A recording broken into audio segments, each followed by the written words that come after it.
I mean, lying is one of the worst parts of cheating. If you cannot trust your spouse, you cannot have a healthy marriage. No. It doesn't work. And you don't have a marriage if you don't trust a spouse. It's the number one thing that you need is trust. If she is supposed to pay debt that's in your name, you're going to get screwed. They pay it late. They don't suffer a consequence, but you do. And then you got to take them to court and then sue them and get a judgment, which is probably still worthless. That's an illusion that you got something. And I see so many people that think, oh, yeah, because they have to pay this debt for me. They have to pay this debt for me. You know, this is my suggestion to him. Buy the kids clothes, do things like that, school lunches, things like that, pay for stuff like that where you can kind of keep track of what you're doing. Yeah. But you don't need to be paying her bills. No. If something were to happen and she loses that house, well, at least you have a home that those kids can go to. Yep. You know, at the end of the day.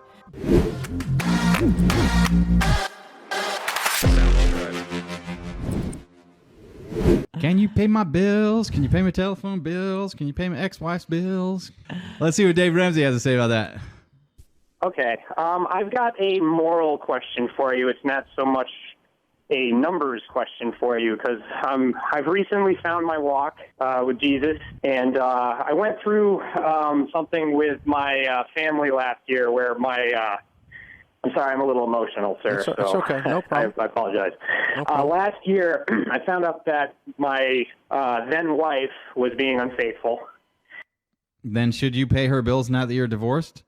No. I'm going to go with a big fat no on that one. No. That's my instinct so far, but let's see what happens. There might be more to this. Oh. I had asked her directly for the truth on several occasions, and I never got it until it was too late, and she couldn't really...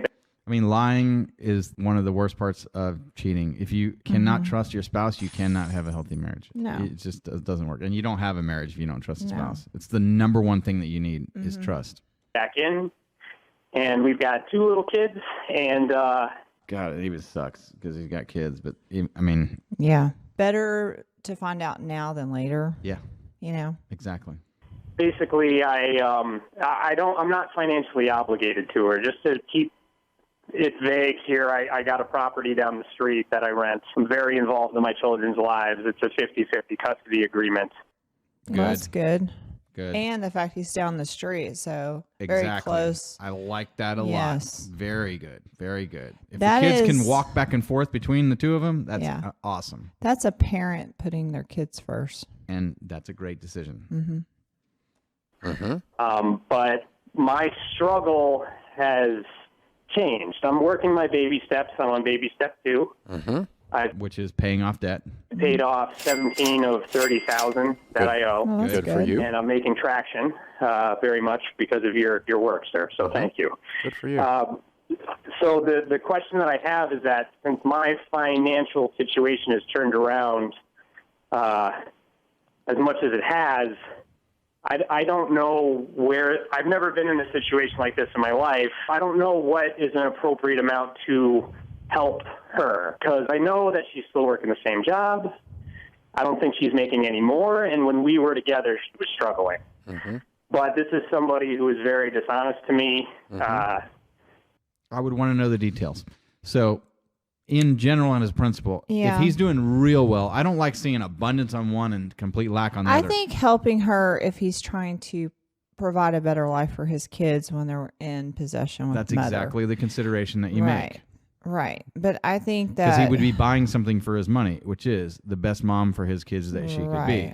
Right. That is an important consideration.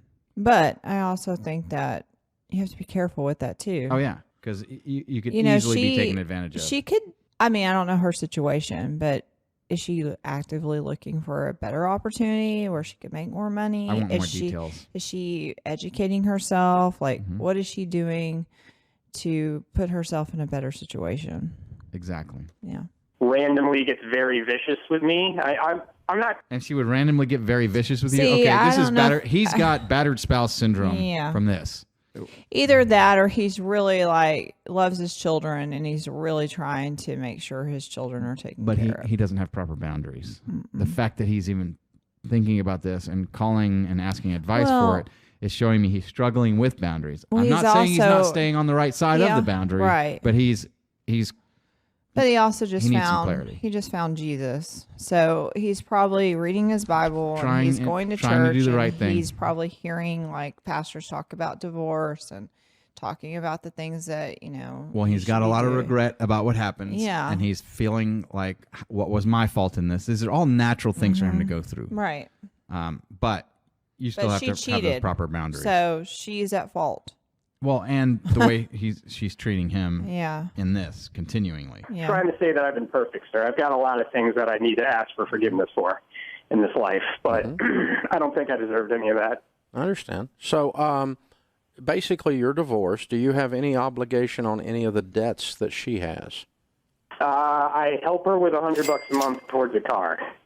Okay. Okay. Why? No big whoop, Why? but that's it. Why? Is that part of the divorce settlement? Well, when I was broke and we were splitting up, I promised her that I'd help her with it. Okay, so you promised her, but you don't have that in the divorce decree. Oh, no, I'm sorry, sir. Yeah, it's in the decree. Oh, it is in the decree. Okay. Yeah. And It's just a property sale. That's right. all that I owe her. Is your name on the car? Yes, sir. Okay. That's a problem. Yeah. Because he could give her the $100 and she could still not pay for the car and ruin his credit. Right. Don't do it that way. No. Did he have a lawyer? Because I'm thinking not. Yeah, because that car should have been transferred to her 100%. Well, she should have had to refinance it. Or if his name's on it and he's making the payment, then he should be making the payment directly. I don't know. Maybe he is making the payment directly, but you don't give the money he's to her. only paying $100 of it, so I'm sure the car note's more than that. Yeah, bad situation. Yeah. If you can not structure a deal this way, you don't structure the deal this way. Right.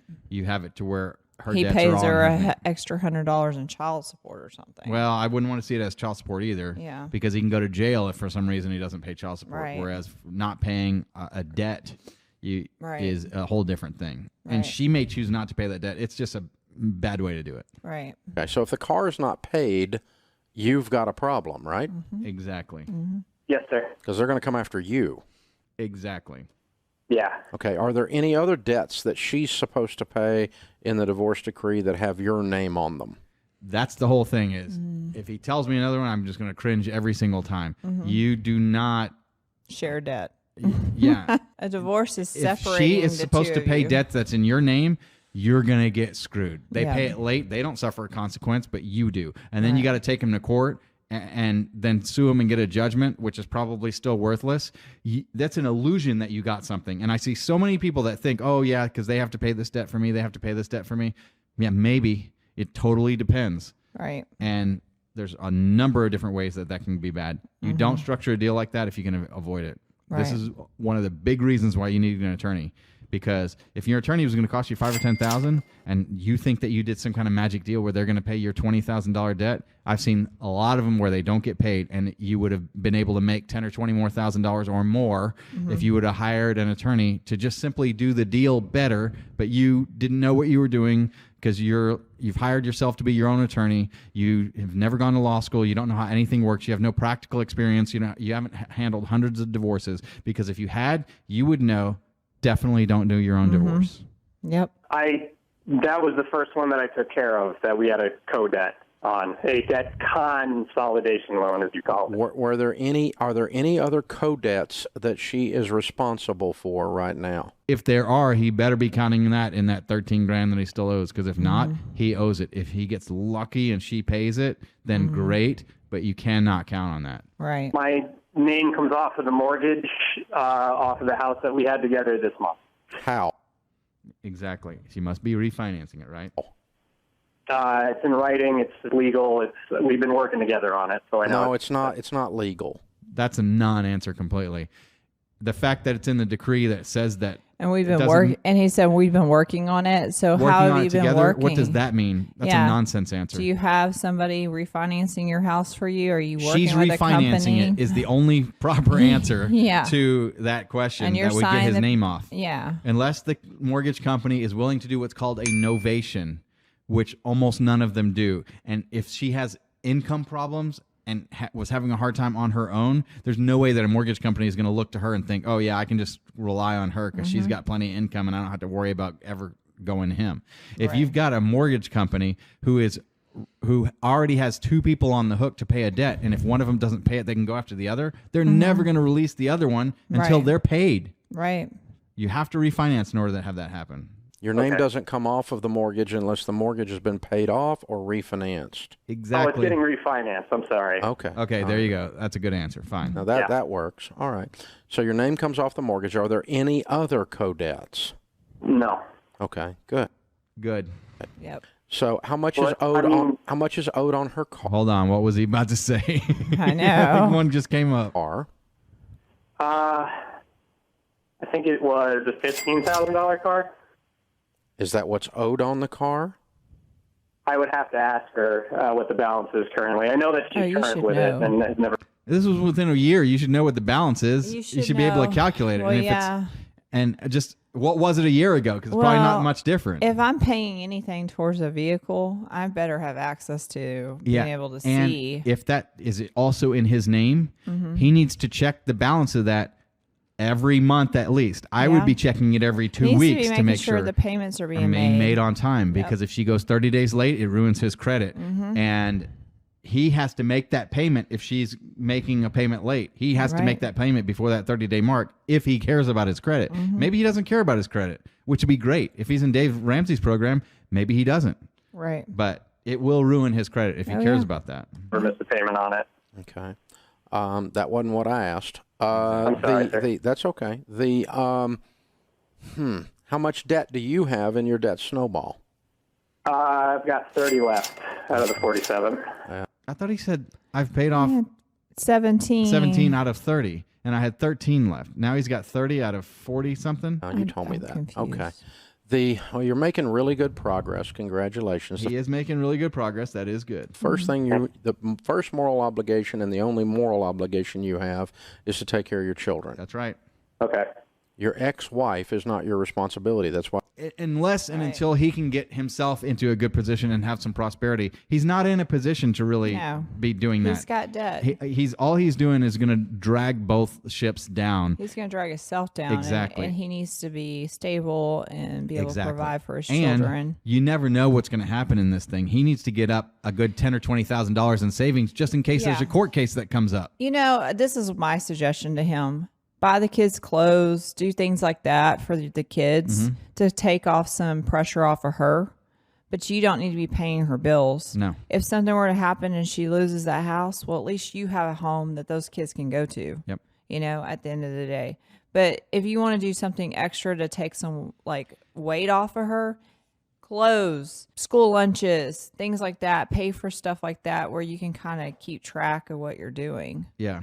Don't be giving her money. Really, the number one thing you could do would be have her go to Financial Peace University by Dave Ramsey. Pay for that. Give her that $130. Yeah, but it sounds like to me she probably wouldn't listen to him. Here's what I detect about him.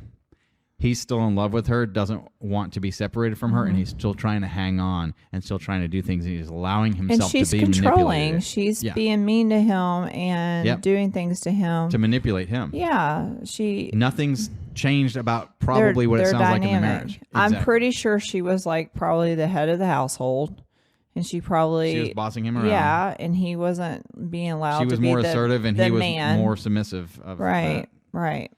And trying to please her and do what she wanted and do the right thing, but it was Right. completely a pawn in her game. Right, exactly. Why they call her your ex-wife. You have a moral obligation for $100 a month, and you have a legal obligation for $15,000 on that car if she doesn't pay it. That's right. So you got a real common sense obligation to make sure that gets paid one way or another. Right. Or gets sold, one of the two. I think you're going to... And there are legal instruments and things that we can do to make sure that if she doesn't pay that debt that's in the same name, it can be sold and taken back away so it doesn't ruin the credit. Such as if we have a decree and she is supposed to pay for that car and she doesn't, you make the payment and there's an indemnity clause in it that she has to pay that payment back to you and your attorney's fees to enforce it, and you get that car sold and out of her name because she can't afford it anyway. And if she's got all these different problems, she has no business having a $15,000 car to begin with. Right. She should be in a $5,000 cash car, something that works, and she should be working Dave's baby steps too. Right. Concentrate on you building wealth and being generous in general. Exactly. And that includes certainly taking care of your children. And that's where I would spend my financial energies if I were in your shoes. I agree with that. Yep. I agree. This is the Lawyer Dana Show. Yep.